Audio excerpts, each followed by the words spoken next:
TVC, a TV do Correio da Manhã.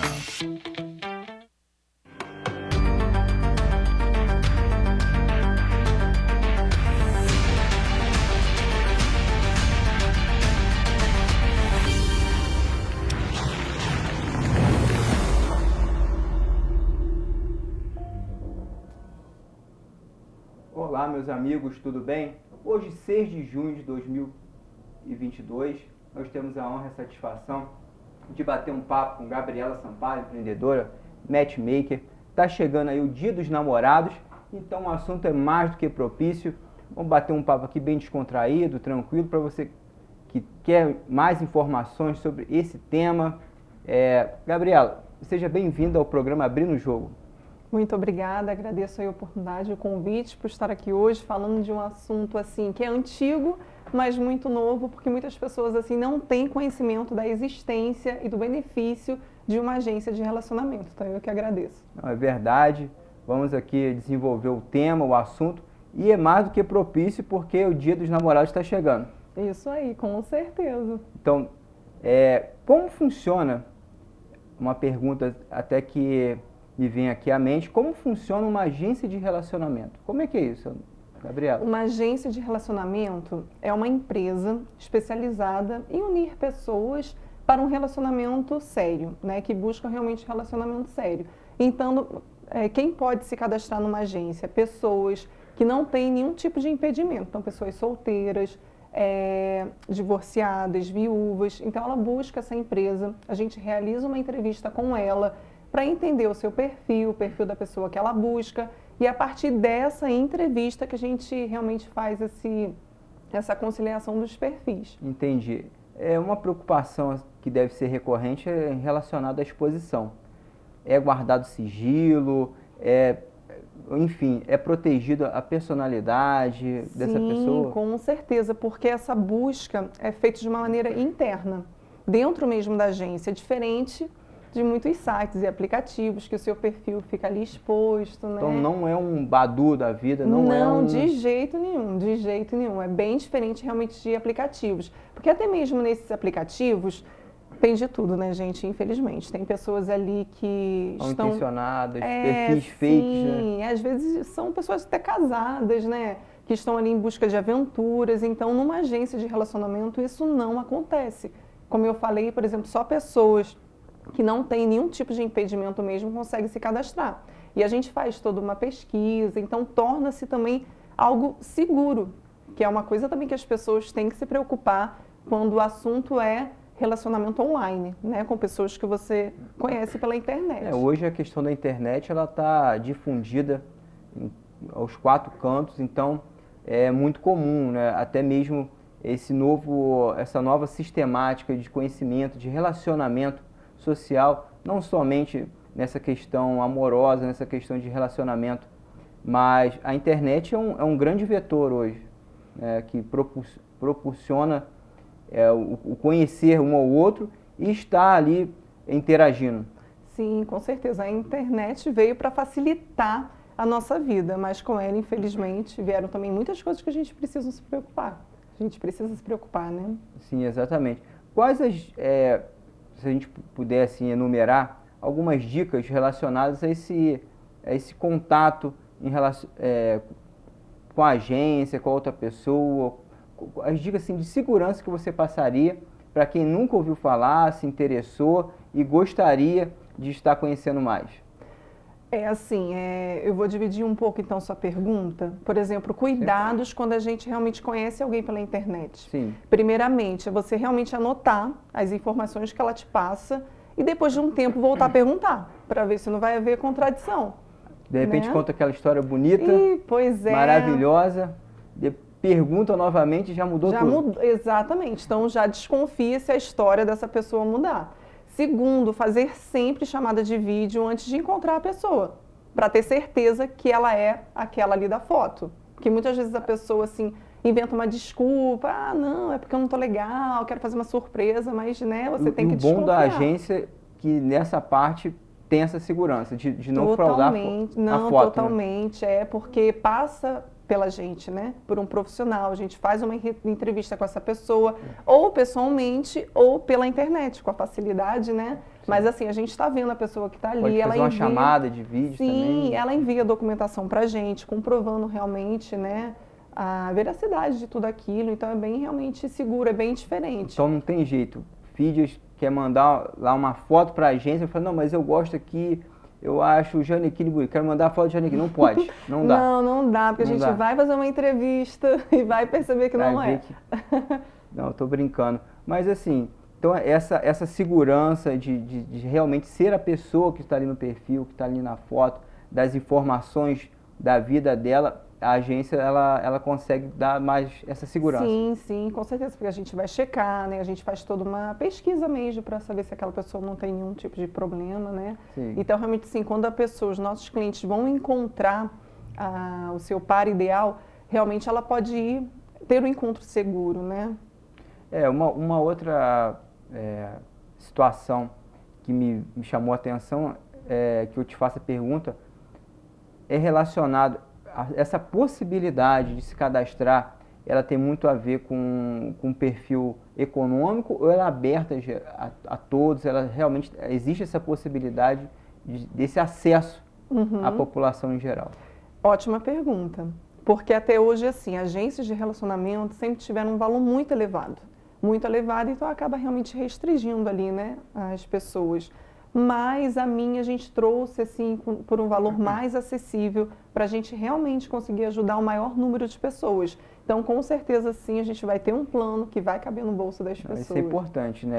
Essa questão financeira, de dar esse acesso, de possibilitar, de democratizar esse serviço, que é tão importante. Essa agência é petropolitana. Sim, nasceu aqui em Petrópolis. Conta um pouquinho, como é que surgiu essa agência, como é que foi essa ideia? Fala um pouquinho pra gente. Até 3 anos atrás eu nem sabia que existia realmente agências de relacionamento.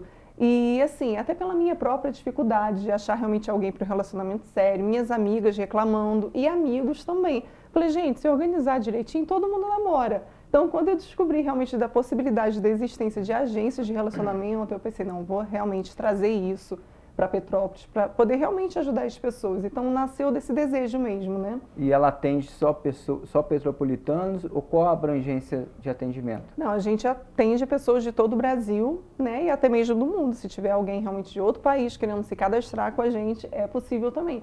A facilidade da internet, né? Como é que a gente faz? A pessoa, quero saber mais da agência Vero Amor. Como é que eu consigo ter esse acesso, chegar na agência? Quais são os canais?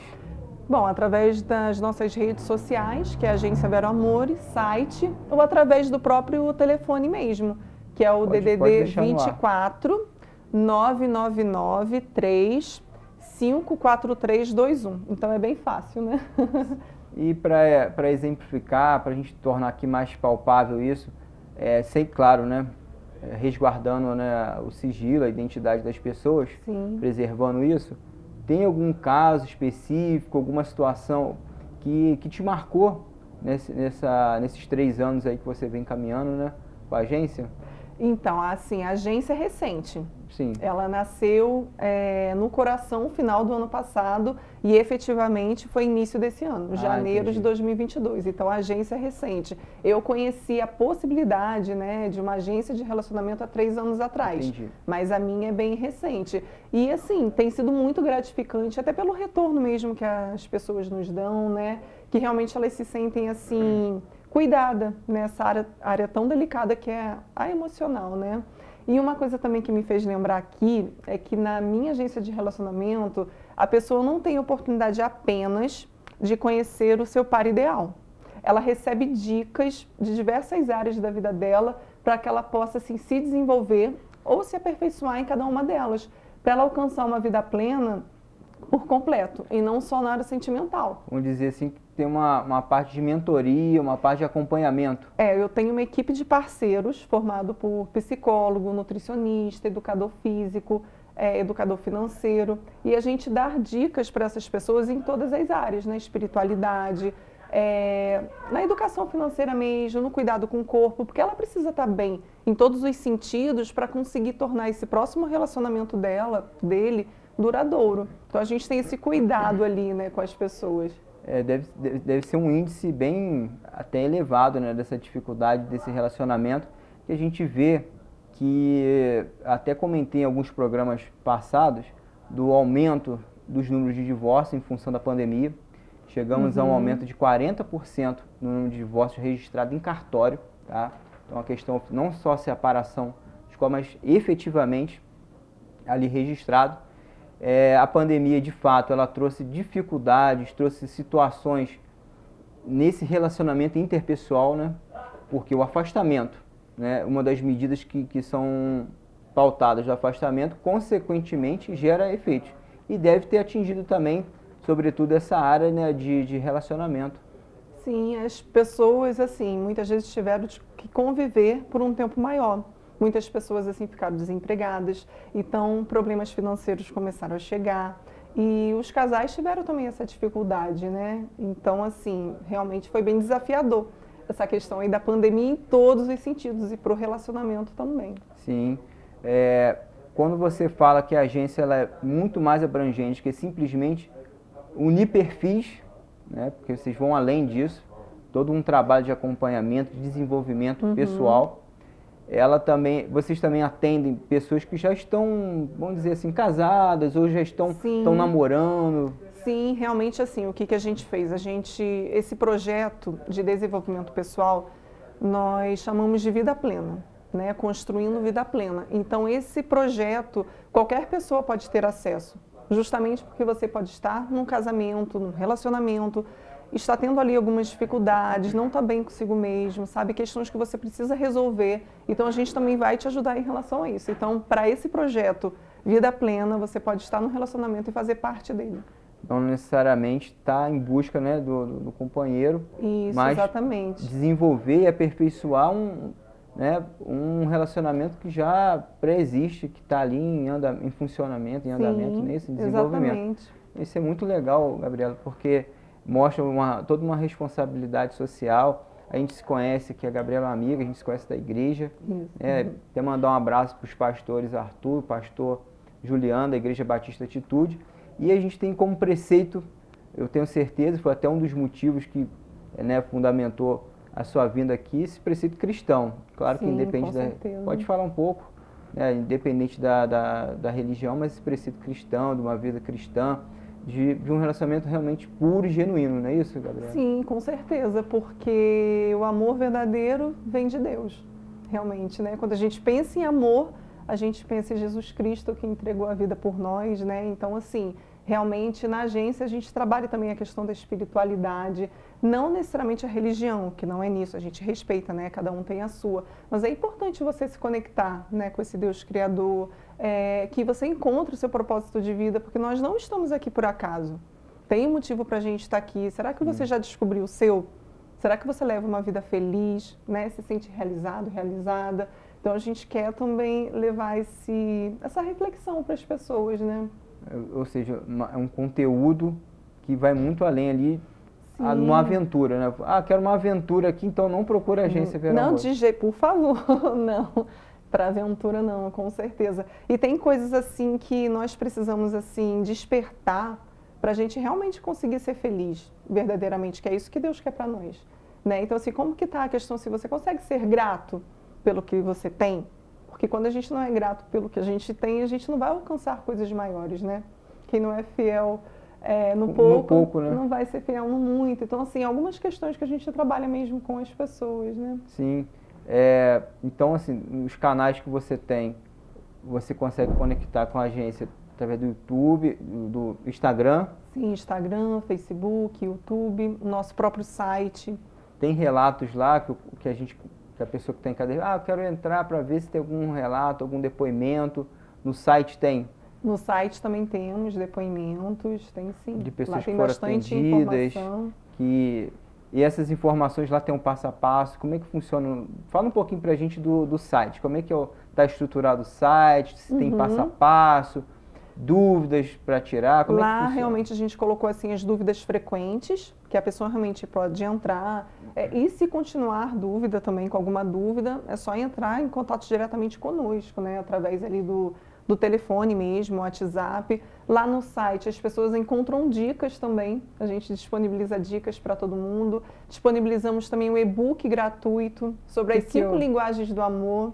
Ah, então tem um livrinho lá gratuito. Tem também gratuito que a pessoa consegue baixar, então tá bem bacana lá o site. Tem as opções também dos planos que nós temos e realmente havendo interesse, a pessoa entra em contato conosco ou deixa o seu telefone também, que a gente retorna e a gente faz todo aquele processo. Primeiro de explicar exatamente, né, como funciona a agência, esclarecer dúvidas, depois a gente faz o cadastro dessa pessoa, ela envia a documentação, a gente faz uma entrevista para entender o perfil dela, o perfil da pessoa que ela busca, e a partir disso a gente começa aí a pesquisa, né? Essa questão do espaço, né? Ah, eu moro em Petrópolis, mas você encontrou uma pessoa, um perfil, vamos dizer assim, compatível, em Fortaleza. Como é que concilia isso, Gabriela? Ótima pergunta, porque os nossos clientes, eles têm opção de colocar como filtro, por exemplo, a localização. Se uma pessoa fala que só quer conhecer alguém, por exemplo, de Petrópolis ou do estado do Rio de Janeiro, eu não vou apresentar alguém de Fortaleza. Mas por isso que é bacana ela deixar ele, né, a possibilidade bem aberta, porque quanto mais assim abrangente, mais fácil também da gente encontrar. E, por exemplo, quando existe realmente amor, a distância não atrapalha.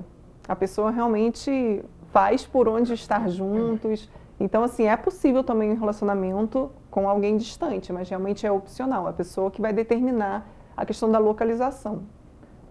E assim, não vou dizer que seja um mito, né?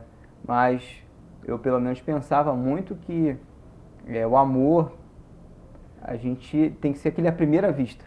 E quando a gente vê, a gente é casado, graças a Deus, muito bem casado, mandar até um beijo aqui para minha esposa, 10 anos casado, temos 2 filhos, e a gente, claro que eu me apaixonei por ela quando vi, mas a gente vê que o amor é o dia a dia, é a renúncia, é o cuidado, uma construção, é uma construção diária e que a gente vê que o amor ele vai crescendo. Não é uma coisa que já começou grande e vai diminuindo, é o contrário. Pelo menos essa é a minha percepção que eu tenho de relacionamento, de 10 anos de casamento. E estou falando isso por causa da agência. Talvez a pessoa tenha um mito de falar, mas não me apaixonei à primeira vista, quer dizer, nem está olhando a pessoa à primeira vista, mas tem toda essa possibilidade de construção. Estou errado na minha linha de raciocínio? Não, de forma alguma. E assim, pode não se apaixonar à primeira vista, mas pode se apaixonar no primeiro encontro. E existe, assim, diversas possibilidades e maneiras da gente encontrar alguém, para Deus colocar, né, o amor da nossa vida nas nossas vidas, no nosso caminho. Existem diversas maneiras, gente, e uma delas é através de uma agência de relacionamento. Às vezes a pessoa orou, pediu a Deus aquele relacionamento, aquela pessoa para caminhar junto, para viver em comunhão, em família, mas não olha para os lados, não busca, aí é difícil, né? Exatamente, aí fica bem complicado, é verdade. E a agência tem que criar também as possibilidades, né? Não espere esperando, espere vivendo. Você tem que fazer também a sua parte, né? Dificilmente a pessoa vai bater lá na sua porta, né? Exatamente. Lembro de uma entrevista aqui, bem marcante, com o pastor Wallace, e ele falava isso: filho, Deus age no movimento. Deus age no movimento. Então não adianta a gente tem que fazer a nossa parte, seja onde for. A gente está falando aqui de relacionamento, né, de casamento, de namoro, enfim, de amizades, mas pode ser no trabalho, pode ser numa ação social, aonde quer que seja, Deus age no movimento. Ele espera de ti e das outras pessoas que estejam agindo, que ele vai ali no propósito dele, te dar os mecanismos, as ferramentas, pessoas que vão te impulsionar para o que quer. Exatamente, Deus usa pessoas, né? E assim, realmente esse projeto, essa agência veio diretamente de Deus. Realmente eu sinto, né, que é o meu propósito de vida, que é o meu chamado, e Ele tem me confirmado isso através de pessoas, né? E é isso. Então, Gabriela, passa muito rápido. Bate-papo aqui, ó, chegando o Dia dos Namorados, pega as dicas com a Gabriela. Nós estamos chegando ao finalzinho do primeiro bloco. Eu vou pedir a Gabriela para fazer as considerações finais, deixar um recado, uma mensagem de esperança, uma mensagem, né, positiva e também reafirmar aqui os canais de atendimento da agência Vero Amor. Gabriela, pode ficar à vontade de fazer suas considerações finais. Tá bom. Primeiramente, eu também quero mandar um beijo para os meus pastores, aproveitando, né? Isso, Pastor aqui. Juliano, pastor Arthur. Agradecer novamente a oportunidade e o convite de estar aqui hoje. E eu quero dizer para você aí que está nos assistindo, que independente do que você passou na sua vida, sentimental, do que de repente fizeram com você, situações assim delicadas, tipo, não desista do amor, não desista de amar, porque a vida é muito curta para ser pequena. E Deus realmente tem uma pessoa reservada para você e quem sabe ela não está na agência de relacionamento Vero Amor. Então, fazer um convite realmente, se você que está solteiro, né, tem esse objetivo, né, de encontrar alguém, entre em contato conosco, nosso telefone é o 24 9993 54321 e as nossas redes sociais, o nosso site é Agência Vero Amor. E é isso. Gabriela, te agradecer mais uma vez, você se colocou à disposição, fica aqui aberto a TVC para o próximo episódio, se quiser vir aqui um outro momento, tá aberto a esporte para você, te agradecer assim, imensamente. Agradecer a você que nos acompanhou nesse primeiro bloco, passou muito rápido, e a gente volta dentro de um minutinho com o programa Abrindo o Jogo. Muito obrigado e até já!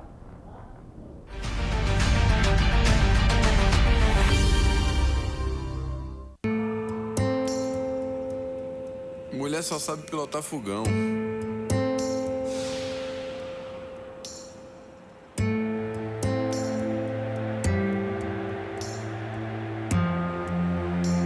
Desde quando a torcida respeita? Mulher na obra nunca dá certo, né?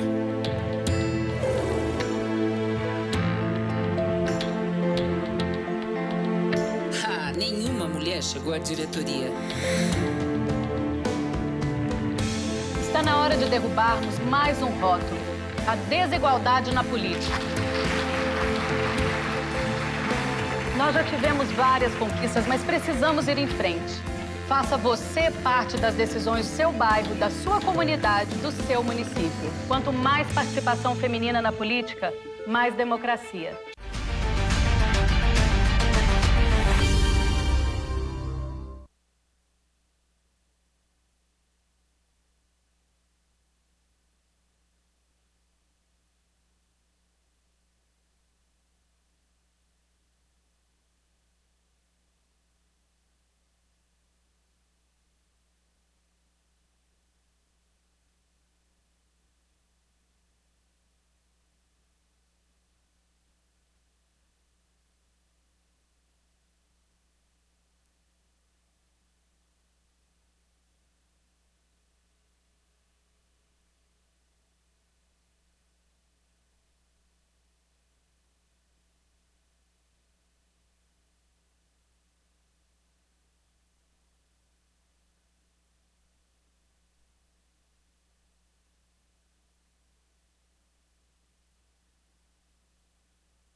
Olá, sejam bem-vindos ao segundo bloco do programa Abrindo o Jogo.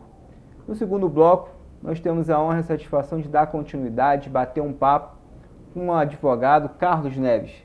Nós vamos conversar aqui um pouquinho dos direitos do servidor, vamos falar um pouquinho sobre esse tema que é muito importante na cidade. Carlos, seja bem-vindo ao programa Abrindo o Jogo, fica à vontade, o programa é nosso. Obrigado, eu que agradeço pela participação, né, e a oportunidade de tocar num ponto tão sensível, né, que tem a possibilidade de ajudar tantas pessoas da nossa querida cidade.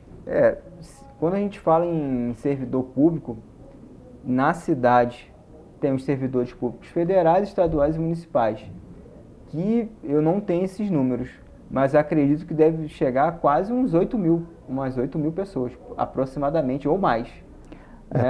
É possível, acredito que seja até um pouco mais. E dentro desse número, quando a gente fala esse número, a gente não está preocupado com a quantificação, mas preocupado com cada um individualmente falando.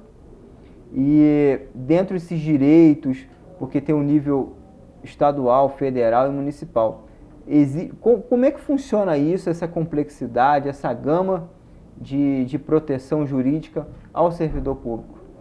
Sim, assim, acho que o primeiro ponto importante da gente deixar claro é que a gente tem a Constituição Federal e ali ela é a base, né, do direito dos servidores, independente do âmbito estadual, municipal ou federal. E, por óbvio, cada ente, né, tem o seu estatuto próprio e ali os direitos e deveres também, né, o servidor não tem só direito, ele tem deveres também.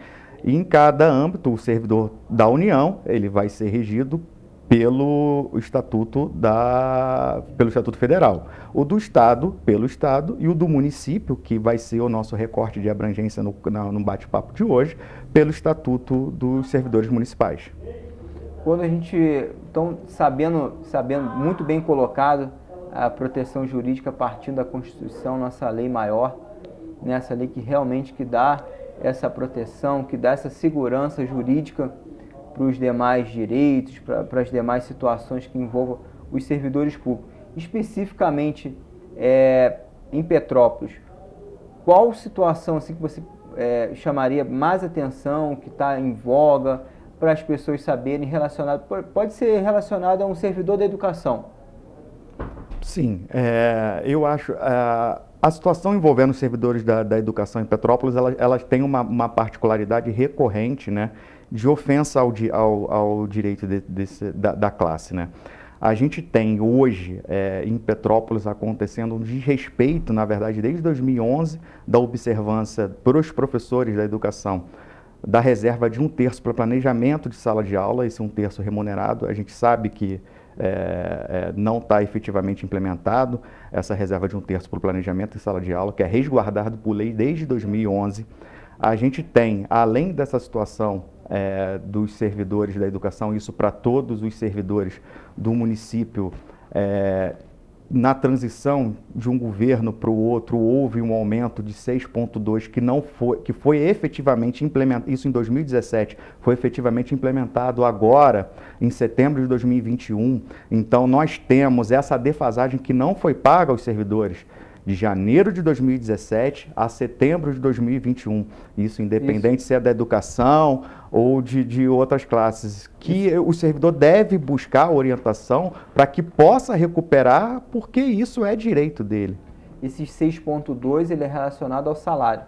Ele é relacionado ao salário, mas as vantagens habituais também que incorpora ao salário. Triênio, quinquênio. Todos os reflexos advindos dessa não implementação tiveram efeito. Exatamente. Então vai muito além ali de somente o salário, que já são alguns anos, né? São 5 anos aí praticamente, mas os reflexos advindos disso. Exatamente. Os reflexos nas verbas que advém dessa situação específica, né? Em relação a enquadramentos, como é que funciona isso? O que é isso? A gente escuta muito falar o enquadramento do servidor, enquadramento, de repente tem servidor que não sabe exatamente como funciona isso na prática. Sim, a grosso modo a gente tem 2 tipos de enquadramento no Estatuto dos Servidores do município. A gente tem um enquadramento por tempo de serviço, né, que o servidor ele precisa estar no efetivo, e isso é importante ressaltar, ele tem que estar trabalhando, ele tem que estar no efetivo serviço por 5 anos, então a cada 5 anos ele tem um plus de 5%, que é um enquadramento por tempo de serviço, que a grande maioria chama de quinquênio. A gente tem esse enquadramento. tem também um enquadramento por formação. O servidor que se qualifica, né, dependendo do concurso que é feito, o servidor faz o concurso para ensino médio e ele faz uma graduação, ele tem direito ao implemento. Em regra, vai ter que ser observado, mas a gente tem o primeiro enquadramento 10% do salário. O servidor que faz o da graduação... Mestrado 0,8, porque eles são acumulados. Então, na verdade, a gente imagina que vai diminuindo, mas não, eles vão acrescentando, né? Então, você tem para mestrado, você tem para doutorado, e não para serviço, para quem faz o concurso de ensino médio, você tem da graduação. Para quem já faz o da graduação, você vai direto para pós-graduação. E nisso a gente vai aumentando de 10, depois de 8 e sucessivamente. O que é um incentivo para a qualificação do servidor que presta um serviço melhor e mais qualificado para a população. Ou seja, o servidor ele fez esse tipo de qualificação e ele não solicitou, ele está dando bobeira, está perdendo o tempo dele lá e a possibilidade de ter uma remuneração mais justa, de acordo com a formação dele. Exatamente, e é importante também deixar claro, porque assim, ao contrário do quinquênio, né, que a gente, grosso modo, está chamando, o quinquênio há a orientação dos tribunais de que é a implementação automática, ou seja, o servidor fez os 5 anos, o município tem que colocar no contra-cheque dele. O por formação, não, ele tem que provocar o município, porque o município não sabe se ele se graduou, né, se ele se aperfeiçoou ou não. Então, a partir do momento que ele terminou a graduação ou a pós-graduação dele, ele precisa entrar com o processo administrativo e comunicar. Aí se vai deferir ali, se vai deferir através de um processo judicial, mas aquele ali vai ser o início da contagem do prazo. Ou seja, formou, se qualificou, evoluiu dentro da carreira dele, vamos dizer assim, da formação dele. Primeiro a comunicar do convite aí da formatura ao município, ó, me formei. Exatamente, exatamente. Faz o protocolo administrativo, solicita o enquadramento por formação e dê ciência ao município. Na prática, a gente sabe, dificilmente, infelizmente, né, há um deferimento administrativo, os processos são rápidos e a grande maioria dos servidores, né, acho que até é uma crítica que eu falo, independente da gestão, mas algo que a gente precisa evoluir, melhorar dentro do município, é a desnecessidade de provocar o judiciário para implementar esses tipos de direitos. A grande maioria dos servidores só conseguem os enquadramentos por formação e por tempo de serviço quando provocam através de ação judicial e depois da sentença com trânsito em julgado, esgotamento dos recursos, a implementação e a determinação para a devolução dos valores, para pagamento dos valores, desde quando o servidor efetivamente adquiriu o direito. Quando a gente fala isso, a gente bate esse papo aqui, parece até meio utópico, mas é comum esses tipos de ações? É comum. A gente tem aqui na cidade, pelo menos que eu percebo, além da atuação dos sindicatos, você tem uma gama considerável de advogados que tem como nicho esse tipo de ações. E dentro ali, cada um tem a particularidade. O servidor de saúde tem uma particularidade, o servidor da educação tem outra particularidade. Então, mas sim, a gente tem, infelizmente, configurado de forma habitual e reiterada um desrespeito aos direitos dos servidores na cidade. Ou seja, são uma classe que tanto atua pela cidade, importantíssima para o funcionamento, para o desenvolvimento da cidade, e ela precisa dessa proteção jurídica.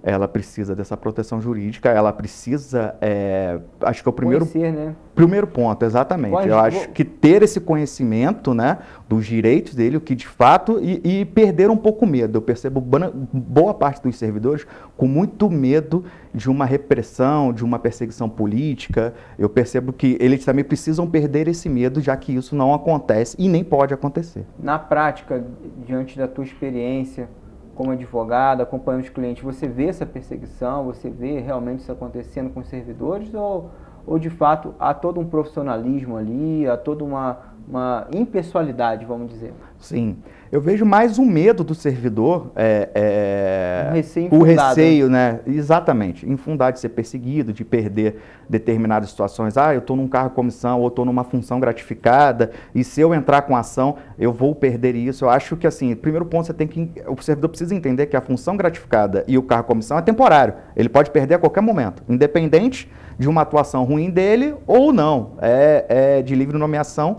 Então ele não tem muito para onde. E o que eu percebo na prática, os servidores que comigo no escritório propuseram esses tipos de ação não tiveram nenhum tipo de perseguição ou foram exonerados de cargos e tiveram. Não tiveram. Isso não aconteceu. E a gente pode falar aí de centenas de casos em que eu não vi isso. Entendo o temor, respeito o temor, mas na prática eu não vejo isso acontecendo. Acaba sendo o dia a dia, né, do servidor, a profissão dele, a vida dele está ali no dia a dia trabalhando, então talvez seja esse um dos motivos do receio, né, disso vir a atrapalhar o dia a dia dele, mas o fato que não acontece. Não acontece. Eu entendo, assim, tem sempre um servidor ou outro que fica com receio, não quero propor isso agora, eu quero esperar passar. Muitos deles ficam, quando eu me aposentar, eu vou questionar tudo isso. Só que a gente tem que lembrar que tem a prescrição. Quando você se aposentar, você só vai poder cobrar eventual de respeito dos seus direitos dos últimos 5 anos. Às vezes o servidor está com direito de respeitado de 10 a 15 anos. Né? Então acho que é muito tempo. E ele abriu mão ali dos 5 para trás porque não efetivou, vamos dizer assim. Exatamente. A gente vai ter que observar. Se um servidor, por exemplo, tem um desrespeito de enquadramento, desrespeito de treino eu não vejo acontecendo mais, mas um desrespeito de enquadramento, a gente vai poder cobrar de 2017 para cá. Se ele tem, por exemplo, um desrespeito desde 2014, ele não pleiteou no momento oportuno, ele não pode mais cobrar. Isso é importante, saber da prescrição, do momento, do tempo, né? Sim. O tempo para realmente correr atrás do direito. O direito não socorre os que dormem. Exatamente. Uma frase antiga, mas atual. Exatamente. Muito bem colocado. Relacionado às licenças, como é que funciona isso, doutor? Então, nós temos hoje no âmbito municipal 10 licenças. Né? Nossa, a gente isso tem, tudo? Temos 10 licenças. A gente tem a licença por tratamento de saúde, é a primeira, né? Eu acho que essa Bem todo mundo tem. né? É importante. O servidor que necessita, ele precisa, né, dessa licença, que seria a licença remunerada. 30 dias uma avaliação do médico, passou de 30 dias, ele vai para uma junta. Né? Isso funciona muito bem aqui no âmbito do município. Né? A gente tem a licença à gestante, à adotante e à paternidade. E aí eu queria fazer que eu acho que fere um pouco a isonomia, a gente precisa de uma adaptação, e isso, na verdade, não vai ser nem um estatuto, é uma construção jurisprudencial. As famílias monoparentais, né, quando tem só o pai, ele não tem direito a 160 dias, ele tem direito a 8. Então, isso são situações, uma discrepância muito grande. Um pai que adota uma criança sozinho, há essa possibilidade jurídica. Ele tem que ficar, hoje o servidor teria 8 dias de licença? Não, ele vai precisar propor uma ação para pedir essa extensão para que ele tenha direito a esses 120 dias. Eu não vi na prática ainda um caso desse com os servidores do município, mas estaduais e federais eu já tive a oportunidade e com a ação a gente conseguiu estender. Vamos lá, terceira licença. A gente tem a licença por acidente em serviço, que é quando o servidor se acidenta no serviço ou no trânsito para o serviço.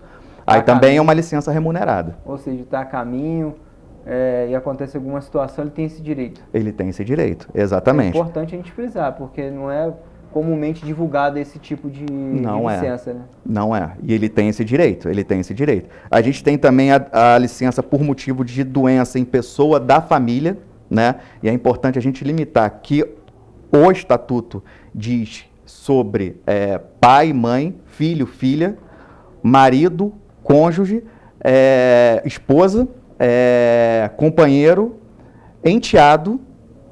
São essas as possibilidades de você se afastar quando alguém da sua família adoece. Não abarca irmão, o estatuto. E aí a gente tem uma consideração, que aí também eu entendo que seria necessário buscar uma efetividade, porque ali são números fechados, né? São situações fechadas. Mas a gente sabe que família é muito mais afeto. Então, em uma situação como essa, talvez seria interessante, se o servidor tem uma pessoa muito próxima que está passando por e que é necessário essa ajuda, ele intentar uma ação para que, através da extensão do afeto para a configuração da família, ele tenha direito a isso. É um conceito mais amplo, né? Família, né? Um conceito mais amplo, exatamente. Muito bom saber dessa possibilidade, dessas alternativas para o servidor. Sim. A gente tem mais outras aqui. Tem por motivo de afastamento do cônjuge, o companheiro a serviço público, é quando alguém passa num concurso para Manaus. eu sou servidor do município, posso acompanhar o meu marido ou minha esposa para lá. A gente tem por serviço militar, quando o servidor ele é chamado, sim, então ele também está com essa licença. A gente tem a licença para interesse particular, aí são 3 dias, e essa licença para interesse particular, ele depende do consentimento do chefe dele, né? E tem também a por desempenho do mandato classista, quando o sindicato quando o servidor vai trabalhar para o sindicato. E tem a licença prêmio, que eu acho que é a menina dos olhos dos servidores. Licença prêmio, um bom assunto para a gente desenvolver aqui. A licença prêmio, a cada 5 anos, o servidor tem direito a 3 meses de licença prêmio. Ele pode ficar 3 meses, 5 anos de trabalho efetivo. Ele pode ficar 3 meses em casa, sem trabalhar, recebendo. Ou, se o município não tiver, a gente sabe que há uma defasagem de servidores no âmbito municipal, se o município não tem condições de conceder a licença prêmio a esse servidor, o município é obrigado a transformar isso em pecúnia. O que isso significa? Paga, transforma em dinheiro. Então, o servidor, além do salário dele, a cada 5 anos, se ele não gozar da licença, ele vai ter direito a mais 3 salários a título de licença prêmio que foi impossibilitado do gozo. E como é que está isso na prática? Como é que... Então, na prática, na prática, a gente tem movido algumas ações nesse sentido, assim, que depende muito do servidor. Tem servidor que é uma situação muito individual. Tem servidor que prefere acumular as licenças e, quando chegar próximo da aposentadoria, ele abate esse tempo e se aposenta mais cedo. Pode fazer, o estatuto prevê, não há problema algum. E tem servidor que está precisando de ou se afastar agora para estudar ou para fazer outras situações, e muitas das vezes o servidor está precisando de um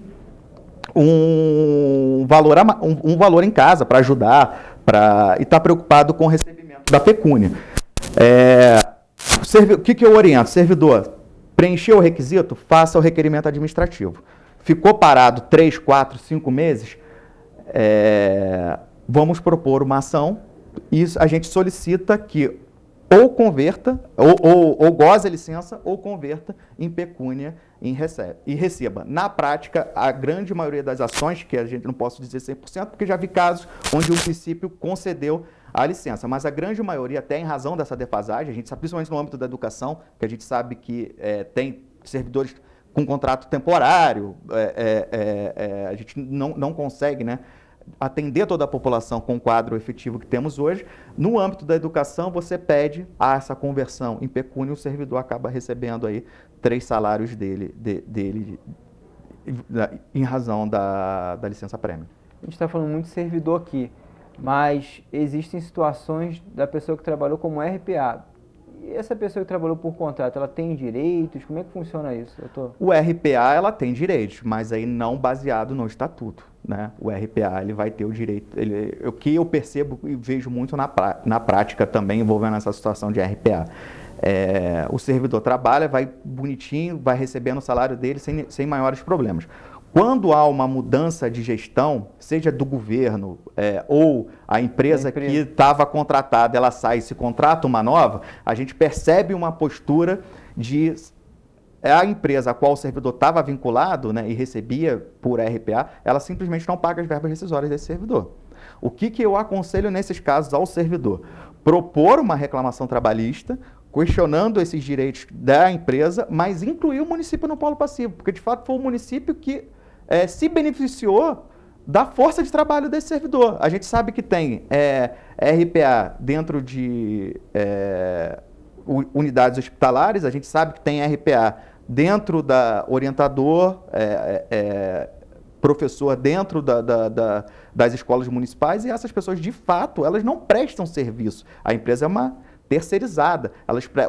O trabalho dela, ela é prestado aos munícipes, né? À população. Quem se aproveita é o município. Então, quando há esse inadimplemento das verbas que são devidas, o município tem que ser chamado a efetuar esse pagamento. Questão relacionada com, quando você fala de RPA, fala de contrato, a gente vê aqui uma necessidade de concurso público, né? O doutor tem a considerar sobre concurso público, a importância de concurso e os direitos que advêm de quem é concursado, efetivamente. Eu acho, isso é uma postura bem particular minha. Eu acho que é necessário ampliar os concursos no âmbito do município. Acho que essa política de RPA, primeiro que eu não vejo muita transparência, eu não vejo muita impessoalidade. A gente corre o risco sério, eu não digo que isso acontece, mas o risco é claro de ter apadrinhados políticos trabalhando e não o melhor profissional, e o concurso veda esse tipo de situação. E temos um porém, a gente sabe que a situação do INPAS, que é o Instituto de Previdência do município, é uma situação precária. Se eu chamo por RPA, essas pessoas contribuem para o INSS e não ajudam ao servidor se aposentar. Então, quando eu faço o concurso, a contribuição previdenciária, ela vai para o INPAS, ela para de ir para o regime geral. E isso ajuda, inclusive, ao fomento do Instituto de Previdência do município. Por isso que eu sou um defensor do concurso. Entendo que em muitas situações é difícil, pode acontecer o número de vagas disponíveis também, né? Às vezes não consegue via concurso, né? Um baita de um especialista, ele não quer dar só uma consultoria e é difícil você concursar esse profissional, mas é caso bem específico. São casos bem específicos que eu acho que podem ficar dentro do âmbito do cargo-comissão. Mas aí a gente levar, tirar do âmbito do cargo-comissão e colocar, por exemplo, na função direta, professores, educadores, enfermeiros, profissionais de saúde sem concurso, aí minha posição, eu sou contra isso. Eu acho que a gente precisa de concurso para essas áreas. O cargo-comissão não, porque aí o gestor ele precisa trabalhar com pessoas com as quais ele confia. Relacionado a cargos em comissão, qual o estatuto jurídico que abrange ele? Tem direitos também ou não tem direito? Quem é comissionado não tem direito nenhum? Não, o cargo-comissão ele tem as suas particularidades também. Primeiro que assim, se ele for servir o cargo-comissão, ele pode ser um servidor. Se o cargo comissionado for um servidor, ele vai ter os direitos do servidor, alguns que a gente até já se manifestou aqui. Se ele não for servidor, ele vai pela regra geral e quando ele for, ele vai ter direito a terço de férias, 13º, vai ter os direitos gerais do regime trabalhista. As verbas rescisórias, né? As verbas rescisórias, quando ele for exonerado. E se ele não receber, ele vai ter que propor a reclamação trabalhista em face do município para receber as verbas rescisórias devidas envolvendo o cargo-comissão. Relacionado a esse 6.2, também o cargo comissionado tem esse direito também, essa extensão desse direito na questão salarial dele, que ali não foi contemplada? Olha, essa é uma questão turbulenta. Eu entendo que tem direito, porque ali se colocou aos servidores, mas eu não tenho dúvida, eu não entrei com nenhuma ação nesse ponto, mas eu não tenho dúvida que vai haver muita reticência envolvendo esse tipo de situação e acredito que possa haver decisões contrariando, né, o envolvimento do cargo comissionado. Eu vejo que na época não foi feita a distinção de forma clara, e se não foi feita, teria que incluir. Mas eu entendo, eu particularmente, no escritório eu não proponho esse tipo de ação em razão dessa incerteza da jurisprudência. Ou seja, todo um aconselhamento que é feito lá no teu escritório, sobretudo, pautado ali no máximo de segurança jurídica possível, já conhecimento da jurisprudência. O caminhamento é esse, doutor? Sim, sim. E a transparência possível, né? A gente tem que... Do risco, né? Exatamente. Explicar para o servidor o risco, explicar para ele os direitos, eu acho que isso é o mais importante, né? Eu acho, assim, é uma das situações que eu percebo muito claro, é que eles não têm dimensão dos direitos deles, as alterações. Há muita hoje essa cultura que a gente tem de propagação de mensagens por WhatsApp e tal, a gente vê que chega muita mensagem picotada, que não chega de forma muito clara, e eu percebo que é necessário, né, um esclarecimento maior dos direitos dele. E tem servidor que comenta com a gente situações absurdas, assim, de processo administrativo parado para pedido de enquadramento há 3, 4 anos parados os processos. Então, assim, é algo que não tem o que se justificar para fins dessa morosidade, né? Eu acho que assim, 3, 4 meses é o suficiente você verificar na ficha do servidor se ele preenche os requisitos ou não. E é importante salientar que decisões assim, em âmbitos de tribunais superiores já deixaram claro que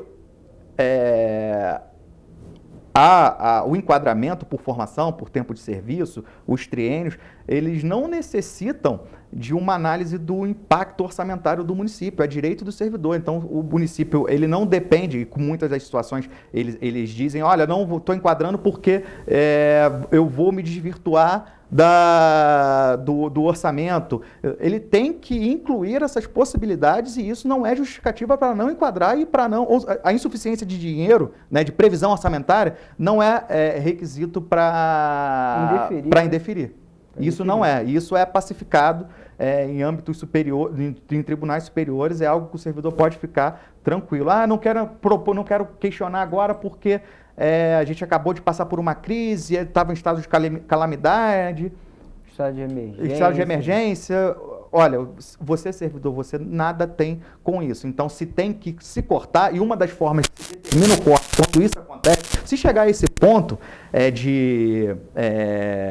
não temos dinheiro para pagar, você primeiro é obrigado a cortar os cargos em comissão. É a primeira política primeira medida a ser tomada é essa. Primeira medida, você corta o cargo em comissão. Como última medida, você começa, por exemplo, os servidores que estão em estágio probatório, você não efetiva. Como última medida, você começa a exonerar. Mas, na prática, isso não acontece. É a última rácio. É a última rácio. Assim, eu nunca vi nenhum, por mais que se alegue nas defesas de um município, eu nunca vi ninguém provar em processos judiciais e falar assim, eu não tenho dinheiro, estou cortando o cargo comissão, por isso eu não posso pagar o servidor. Papel aceita tudo, né? A gente que trabalha nessa área sabe que papel aceita tudo. Outra coisa é a carga probatória que vem junto com aquelas alegações. Se a gente vê na grande mídia, matéria difundida agora nesse final de semana, no Fantástico, enfim, a situação de um município lá da Bahia querendo contratar show de 740 mil.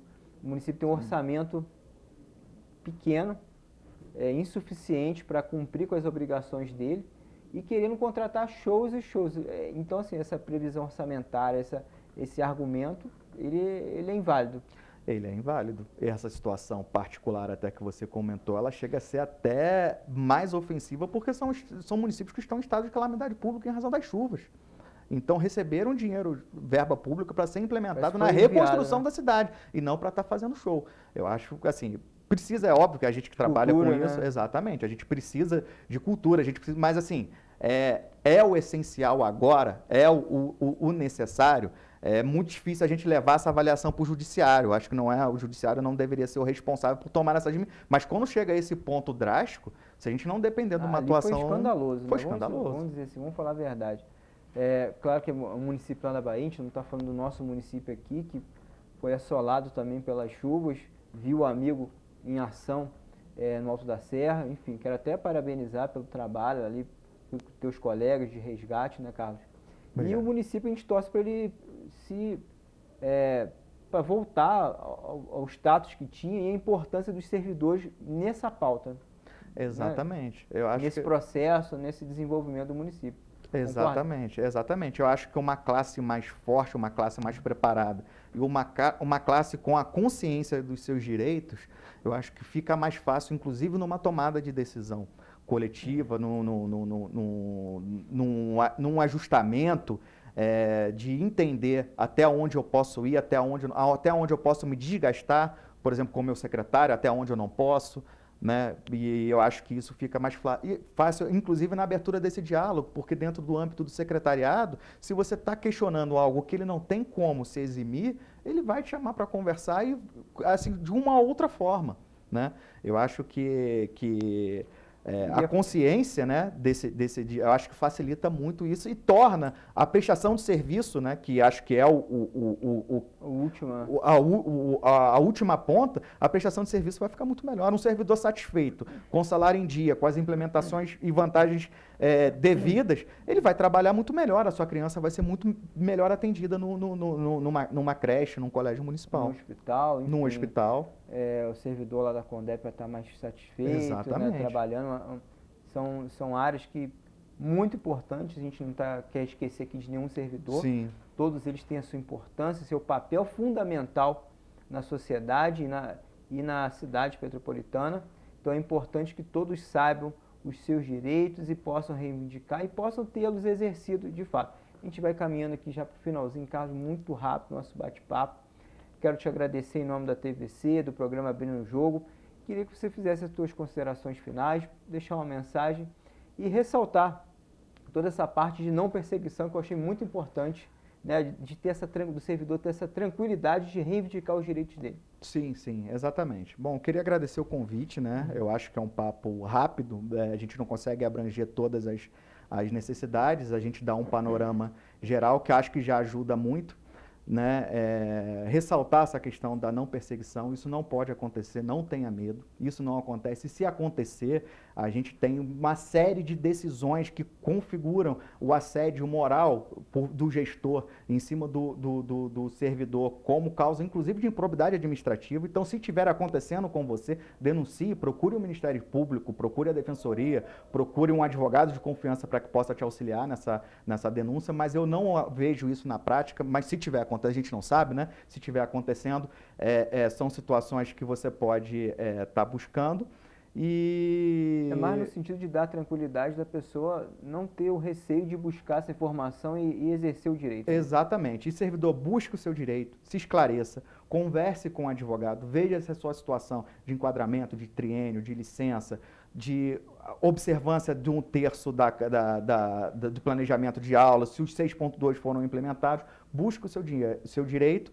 E meu escritório está à disposição para quem quiser obter informações mais precisas e individuais. A gente não pode abrir muito aqui, sim, porque a gente também tem algumas situações sigilosas, mas, a grosso modo, são essas situações aí que eu acho que seriam interessantes estar esclarecendo. Exatamente. Carlos, mais uma vez, obrigado pela participação, pelo bate-papo aqui, muito esclarecedor, com situações aqui que vi até ao meu conhecimento, que eu não tinha essas informações, 10 licenças, eu não sabia essa quantificação. Quero te agradecer por ter nos acompanhado hoje no programa Abrindo o Jogo. Até o próximo episódio. Até aqui o senhor nos ajudou. Muito obrigado por ter nos acompanhado. Fiquem com Deus.